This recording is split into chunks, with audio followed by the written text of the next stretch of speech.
Well, in my interpretation, the essential elements of what we have been doing is to provide scientific understanding of a field which, when I took it over some 30 years ago, was extremely pragmatic. Pragmatic, I mean, it could be done. You knew how, but you didn't know why. And I don't think you get far in engineering without understanding. At least the pragmatic and the theoretical scientific approach have to work together in order to improve things. That has really been the trend over the whole period. The basic thinking is that better technology serves society better than poor technology. This is very simple.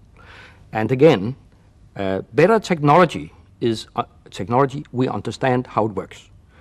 And in particular, in environmental science, we have seen so many mistakes in the second half of last century, where society has really suffered from devastating results of pollution. And if we, with better knowledge, with better scientific approaches, can handle these situations and hopefully in the future avoid them, then we have really made a contribution. This is very ambitious, and it's a very slow process, so I'm not overdoing it, but this is the aim. Well, one of the core elements in my interpretation was that we, for some reason, devoted a lot of our effort to nitrogen as the controlling factor for over-fertilization of our waters. Everybody in the late 60s and early 70s talked about phosphorus. That was the thing. And we devoted time to understand what happened with nitrogen, and we developed the technology. And together with other people in Europe, that became the approach to removal of nitrogen from wastewater. And by 1990, this became European and EU legislation. And we are all waiting for 2004, because then these type of technologies are going to be implemented, or are supposed to be implemented, in all of Europe. That is the basis on which we have established something practical for society.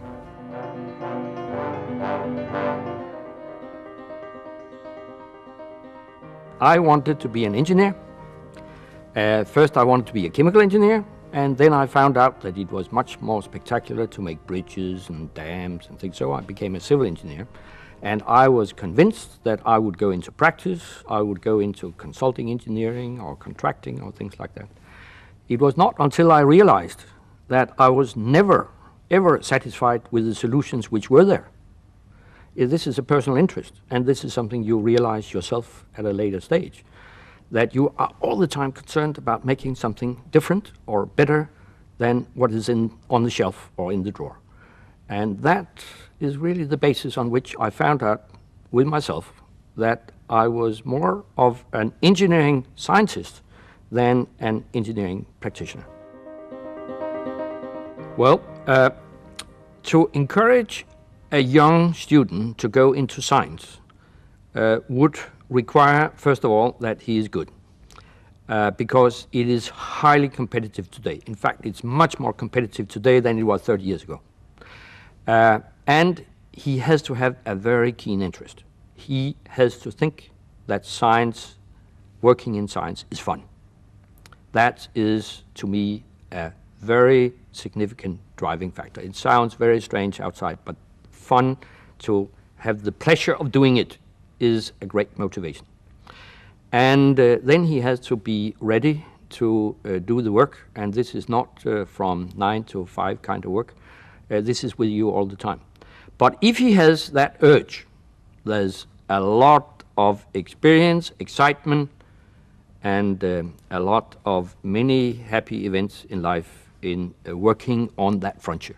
And my best offer to young scientists is to take on some of these small jobs in the beginning that makes you valuable, that builds up this international network. That's where you get the inspiration, that's where you get the overview, that's where you get the perspective. You do not do that today by sitting in an ivory tower, as some people think that universities are.